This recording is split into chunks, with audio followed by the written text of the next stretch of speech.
The sheer bewilderment on her face finally pierced his haze. What am I doing?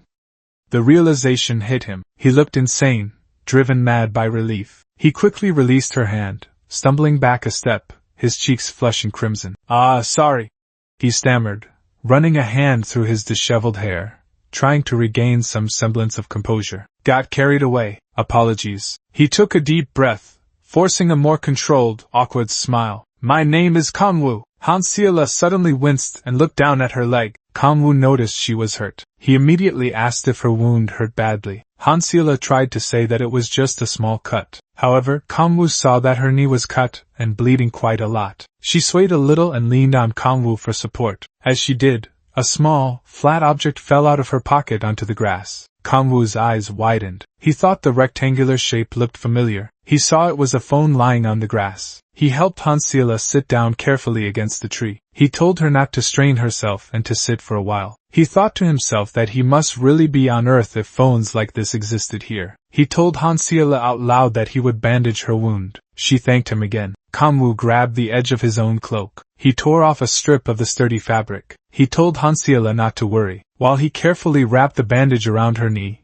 he thought to himself that he was talking to her so easily. He remembered how he had made all the demons in hell speak Korean so he wouldn't forget his own language. He recalled Balrog trying hard to learn Korean. Kang-woo thought that now, finally, he was speaking Korean to a real person, not a demon. He finished tying the bandage and sat down next to Han-seola. He said with a smile that this should make it easier for her to walk. The girl thanked him once more. Kang-woo then picked up the phone from the grass and handed it back to Han-seola. Han-seola's fingers touched the screen, and it lit up. Kang-woo glanced at it and saw the date, 2023. He did a quick calculation in his head. He thought that meant 5 years had passed since he fell into the abyss, into hell. He sat down next to Han-seola. He thought that if he understood correctly, monsters had appeared on Earth during those 5 years. He said out loud to Han-seola that it must be difficult for her to move around. He suggested they take a short break. He thought to himself that Earth had changed a lot, and he needed to gather more information. He looked at Han-seola with interest. He asked what she was doing in such a dangerous place alone. The girl replied that she was hunting inside the gate by herself. She seemed embarrassed and explained that she had woken up as a player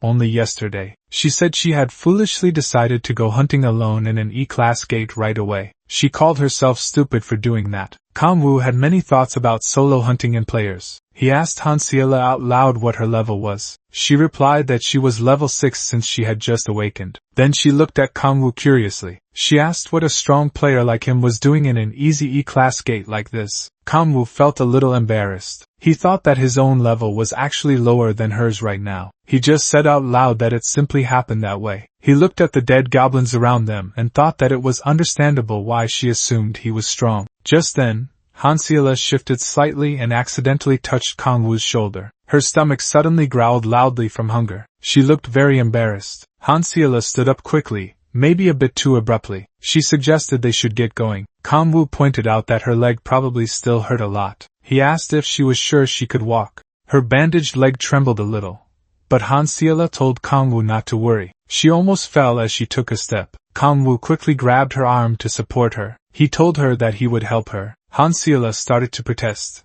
saying she didn't want to be a burden, but Kang-woo held her arm firmly. He asked her not to refuse his help. He said he would take her wherever she needed to go. She just had to tell him where. Han-seola replied that she needed to go back to the entrance of the gate. Kang-woo understood. He looked at the girl with a small smile, thinking again how amazing it was to be talking to a real human after 10,000 years. They walked along a forest path. Kang-woo thought that, of course, he had made a bit of a fool of himself when he first met her with his marriage proposal, but he felt things had improved since then. It didn't seem like she suspected who or what he really was. He decided he would continue to act this way and try to get used to human society again. Soon, Kang-woo and Han-seola stood at the entrance of the gate. They both had satisfied smiles, glad to be leaving the dangerous forest. The gate itself looked like a shimmering blue-black portal, swirling with energy. Kang-woo turned and looked back at the forest for a moment. He thought that it was possible to move between places using these rifts in space. He also thought that this place, inside the gate, wasn't exactly Earth. but some other dimension connected to it. He looked back at the portal entrance. He thought that he didn't see any machinery or equipment that could create such a rift. He wondered what was keeping the gate open. Hanseola gently pulled her arm free from Kangwoo's support. She said she was feeling a bit better now. She suggested they should hurry and step through. They stepped into the portal together. Kangwoo shielded his eyes with his hand as a bright light enveloped them. Suddenly, the light changed to a warmer, more ordinary glow. Kangwoo opened his eyes in surprise. He saw a man shouting, trying to gather a group to hunt goblins in the E-class gate. Kangwoo noticed the man had 2 eyes. Then he looked at 2 other guys who were looking at something on a glowing, see-through screen in front of them, like his status window. One of the guys said that there didn't seem to be any tanks, strong defenders, available today. Kangwoo thought that they both had normal noses. He looked at 2 other men who were talking about whether to accept bandits into their group. Kangwoo thought about how they only had 1 mouth each, and most importantly, no tentacles. Kangwoo looked around the street. It was swarming with people, all of them looking entirely human. He started to shake a little, nervously. He thought, with overwhelming emotion, that he had really, truly come back. Tears of happiness welled up in his eyes. Something caught Hanseola's attention. Her leg, the one that was bandaged, began to tremble a little from pain. She bent down, touching her knee. She looked at Kangwoo and said that if he didn't mind, she would like to invite him to her place to eat, as a thank you. Kangwoo blushed at her offer. Hanseola looked very cute when she said she felt a bit uncomfortable asking, but she really wanted to treat him as thanks for saving her. Kangwoo thought with admiration that it felt like spring had finally come to him after a long, cold winter. He smiled happily. He told Hanseola that she left him no choice. He said he couldn't possibly refuse such a kind offer. Just as they were about to leave, someone ordered them to wait. 2 soldiers in uniform approached Kangwoo and Hanseola. They said they needed to check the players' cards. Hanseola immediately showed her card. One of the soldiers then looked at Kangwoo and said that he should also show his player card.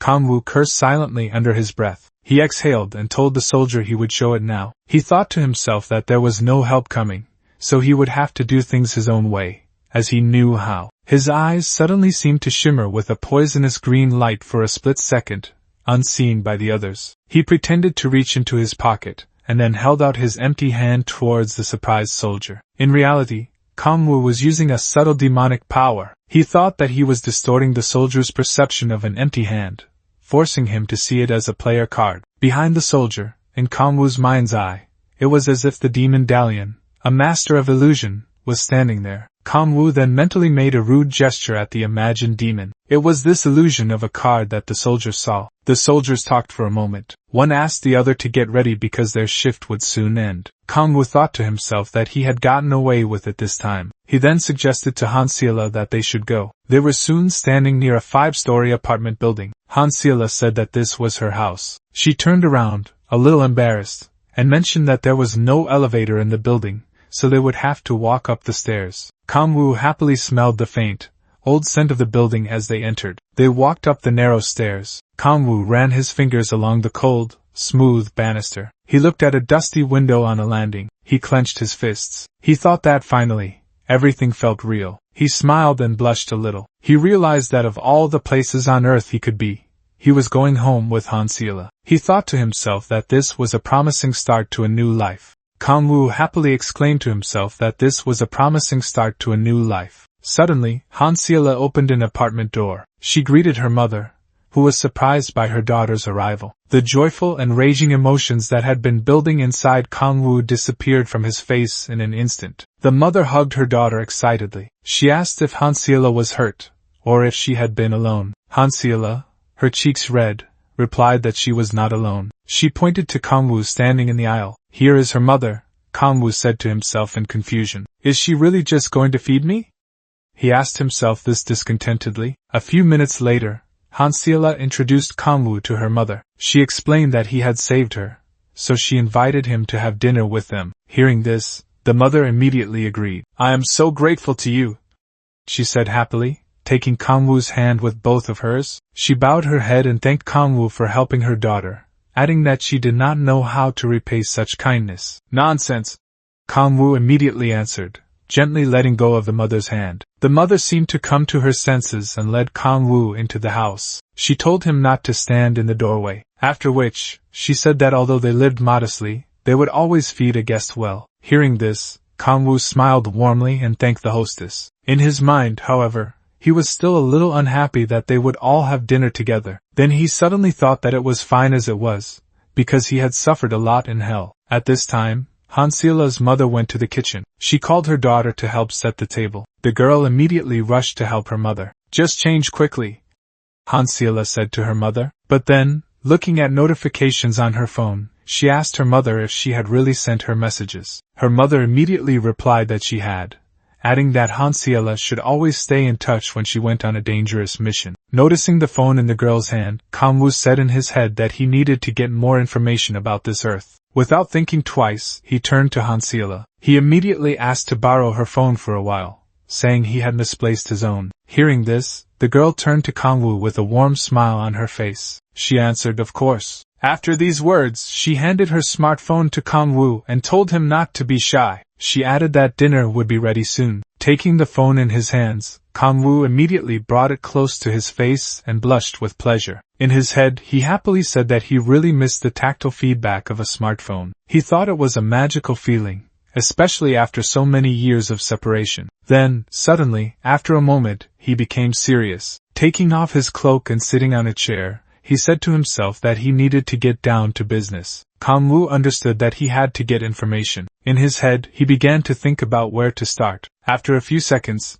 he came to the conclusion that he needed to read the news from 2018. Immediately after these thoughts, he entered a search query for news from February 1st, 2018 into the search engine. He found a record that said that on February 22nd, 2018, the world went crazy. It reported that unknown portals with thousands of monsters began to appear in the sky. Weapons against them were useless. The article mentioned that the Chinese Communist Army tried to fight back, but the military was quickly turned into a bloody mess. It described huge monsters that looked like people with bullheads attacking everything around. Kang-woo read on. It was reported that a global defense organization had been created under the leadership of the United States. Korea became the 9th country to join this movement. Then, the article showed a silhouette of the very first US player. Kang-woo asked himself who this girl was. He then read that thousands of players had appeared around the world. He imagined many guys and girls with enormous powers. Kang-woo asked himself if these players could be considered the hope of humanity. Suddenly,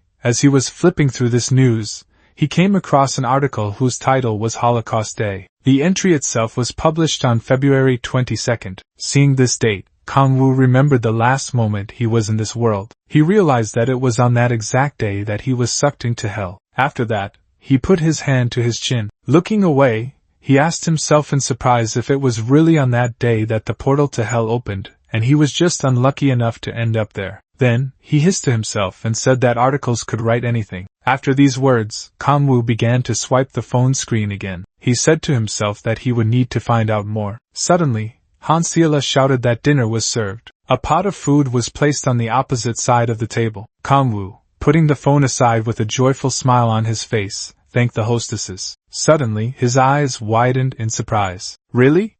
he joyfully shouted to himself. In front of him stood a whole pot of delicious stew. Han-seola immediately wished Kang-woo bon appetit. At this time, there were cold beads of sweat on Kang-woo's face. He looked at the prepared dish in shock. He did not believe that there was kimchi stew in front of him. "Kimchi stew!" he shouted to himself, madly happy. A few seconds later, he carefully brought a spoon filled with the stew to his mouth. There was some broth and a piece of meat in it. Then, Han-seola's mother, looking at her daughter, told her not to lag behind and to eat too. The girl, smiling warmly, thanked her mother. Kang-woo, however, could not bring himself to try the dish just yet. He muttered something under his breath. "Kimchi stew," Kang-woo said again, slowly and quietly. Hearing this, Han-seola looked at their guest in surprise. A few seconds later, Kang-woo brought the spoon to his mouth with a shaking hand. Suddenly, he emptied the spoon. The mother and daughter looked at the guest in surprise, expecting at least some kind of assessment or comment. Kang-woo began to actively chew the dish. Immediately after that, he again brought a full spoon of stew to his mouth. A moment later, he emptied the spoon again, actively chewing. A moment after that, he picked up a bowl of rice and dipped the spoon into it. Immediately after that, he pounced on the rice, devouring spoon after spoon. Han-seola and her mother were very surprised by such an appetite from their guest. Descending into memories in his head, Kang-Wu thought that as many as 10,000 years had passed. He added that it was unknown how he ended up in hell. He remembered the bloody sky and the many monsters flying across it. Kang-Wu recalled that in order to survive, he was forced to become like demons and consume demonic energy. He remembered himself sitting on many dead demons, eating the flesh of one of them. Kang-Wu thought that he was still a human, so his taste preferences had not gone anywhere. The devilish treats in hell had not brought him any pleasure. He continued to remember how greedily he had bitten into the meat of a demon, his eyes wild and his teeth tearing into the flesh. Kang-Wu thought that all these years he had lived as if in a delirium. He remembered how, unable to chew a piece of monstrous flesh, he had spat it out, bitterly choking and throwing out the meat. In his head, he continued to think that for 10 long thousand years, the same thing was repeated. But despite all this, he had not completely gone crazy. Tears flowed from his eyes, snot ran from his nose, and drool sprayed from his mouth as he ate the kimchi stew. He thought that he did not go crazy because he lived only for a dream, and this dream was to return home. Back to Earth, he thought. His memories ended with his sobs. Leaving those dark memories, he cried bitterly in the present. Tears were streaming from his eyes as he continued to chew the rice and stew. "I'm home," he said quietly and happily to himself. "Kang-Wu, what's wrong?" Han-Seela suddenly asked, shocked and a little scared. Tears were still streaming down Kang-Wu's face. He was sobbing as he addressed Han-Seela. "Thank you," he said quietly. "Thank you very much," he added. Beads of sweat were streaming down the faces of the girl and her mother as they watched him. "It's very tasty," Kang-Wu said happily. Han-Seela's face showed no emotion other than surprise. Then she suddenly blushed from what she heard. Looking down, she said with a warm smile on her face that she should be thanking Kang-Wu. Looking at the table on which there was only the pot of soup and a salad, she apologized for not being able to offer anything better. After that, she suddenly looked at Kang-Wu and with a smile on her face asked if he really liked it. Hearing this question, Kang-Wu looked up at the girl with tearful eyes and replied, "Very." Continuing to chew rice vigorously, he suddenly asked if he could have more. Hearing this request, Han-Seela immediately jumped up and said that she would bring it now. Her mother was very happy that they were able to please their guest. Tears continued to flow from Kang-Wu's eyes. Putting his hand to his bowl of rice, he happily said to himself that it was incredibly nice at home. Suddenly, looking up, he saw Han-Seela in front of him with a sweet smile on her face, her cheeks still red. Just then, the door to the apartment was destroyed with a loud explosion. In the huge cloud of dust raised by the explosion, only the silhouette of a person was visible. Han-Seela and her mother immediately rushed in horror to see who was behind this.